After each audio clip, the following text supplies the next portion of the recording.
Ocular by Initiquacy. Chapter 2.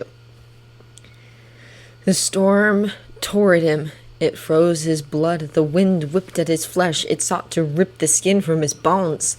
He was nothing more than a palm and wood house, barely held together and worthless against the fury of the downpour.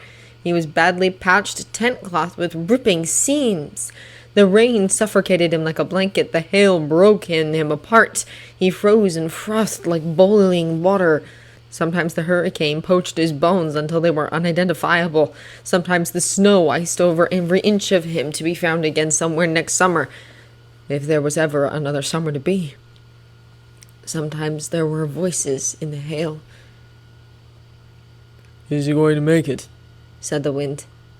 "He's not giving up yet," said the rain, like drops on a tin roof. "Let me know immediately if his condition changes." "Yes, sir." Then stillness. He was in the eye of the storm. He was surrounded by the calmness of it, by the void of the tempest. He was wrapped and swaddled in the quiet. The tranquil air insulated him from the force of the wind and hail. There was the eye. It was here. The eye sat by his bedside. The eye leaned close, and the storm could not reach him. The ice could not tear at him with the eye there. The wind could not slice at him while he was in the eye. The eye held his hand and fed him drops of water from a cloth. The eye adjusted his blankets and wiped the sweat from his face. The eye protected him, and the storm stopped, and there was calm for a precious few seconds. He knew the storm raged all around, and he begged and pleaded to stay within the still center. "He doesn't seem to die," the palm frond said as the wind lashed them together and apart. "He won't," said the eye, his voice calm and serene. The eye had no panic. The eye could not be disturbed. Within the eye he could not be disturbed. But as in all storms, he exited the eye. But he had been strengthened by it. He had been protected by the shield of it, and it gave him strength to outlast the storm. The storm whipped up again, but he could survive it. It lashed at his flesh, but his wounds no longer bled. The rain washed off him like he was oiled leather. He had been protected. He had been watched. All of a sudden there was silence. He collected the shards of his army. He fought to get the ice sheets off his windows and walls. He cleaned up the debris of houses and stores and cleared the paths in the streets. And then he woke up.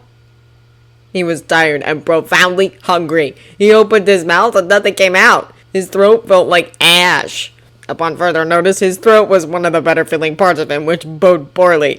His legs felt like someone had tied them into a burlap sack and beaten them with a mallet until they were tenderized like meat. His chest felt like someone had taken the butt end of a bayonet to his ribs in a great effort to dislodge his heart from its resting place. His arms felt like they had been tied to weights and then forced to carry one horse each. He swallowed nothing and tried again. "Where?" he managed. It was an improvement, though not enough, not yet. The world slowly slid into focus as his senses picked themselves out of storm debris and began to relay information. There was the background noise of the camp. He had heard indistinct voices around him. There were horses' hooves. Closer was the sound of moans and mumbling. He was surrounded on all sides, two by a ragged curtain held up by a wooden post, and two with the familiar worn fabric of their army tents. It smelled like death and sickness, and a sharp retch made his stomach twist with pain. But there was nothing to vomit, and he concentrated on steadying his breath. He was in the sick tent. He was sick? He could have been sick. He flexed his fingers. They were cold, but they were all there. He flexed his toes. He had not had anything amputated. That was a good sign. He wanted to sit. All at once, his aching chest and his sore arms complained as he tried to work them around him. He would sit. He was going to sit. He managed a hoarse grunt as he flung himself up. Being hunched over was hardly that impressive, but the unpleasant songs in every muscle convinced him that it was an accomplishment. He blinked slowly at his worn pants, trying to shake the remaining mental snowfall from his mind. What day was it? Where were they? He was not shackled. He had not been captured. He was in Washington's camp. It was possible, but unlikely, based on his aches and the sound of whimpers and moans, that he was dead. Washington would need him for something. He was missing work. He was sitting here, doing nothing but feeling like he had been run over by a horse. That was a waste of everyone's time, up to and including those he could be delivering messages for and writing letters to. The thought of delaying that information made a new kind of unpleasantness stir in his chest. There was no time for delays or feeling sick or considering in great detail all the ways one's body could hurt. He nodded to himself, was struck by a wave of dizziness, which he did not acknowledge, and resolved to stand. This would be a task completely conquerable by only his most impressive abilities. Luckily, he was a man of great strength, including the ability to get his feet under him. First, there was the matter of getting his legs on the stained tent floor. If, like his dizziness, he simply ignored the hammering aches in his legs and the pins and needles in his feet, they simply would not bother him. He took a handful of one pant leg and heaved it with all his might. This effort seemed monstrous in retrospect, and not just because the sweat had begun to bead on his neck, and then promptly freeze like tiny hailstones resting on him. Every part of him indicated in no uncertain terms that that was the last thing he would be doing there. Being that he had not stood up, nonetheless walked to the general's tent, this was an unacceptable version of future events. He tested his feet on the tent floor. They didn't seem very thrilled about the prospect, but there was no choice to be had in the matter. He pressed the palms of his hands to the stained ground, took a deep breath, and gathered his strength. Then he pushed. Almost simultaneously, his legs buckled and his upper body, which had been flung forward, began to fall in front of him. Panic burst through him with one strong shot of adrenaline, and he grabbed wildly for the curtain, which began to fall towards him, wooden beams included. Then suddenly he was being held. Awkwardly, yes, but not by the hard ground. The wooden post of the curtain had not even made contact with him. It had been stopped, quite abruptly, by another body. The same body that was holding him. The world spun, and his stomach clenched as if to reject anything inside of it.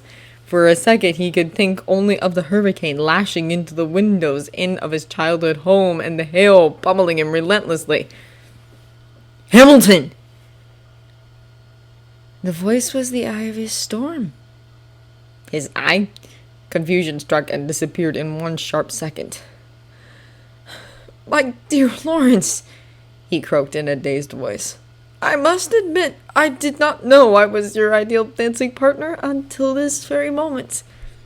Lawrence slowly put him down. Despite his best efforts, his back did not seem to support him, and a cool hand settled him onto the floor. The tent ceiling looked like an unsettled sky. It might come as a surprise that I fancy fever-struck soldiers.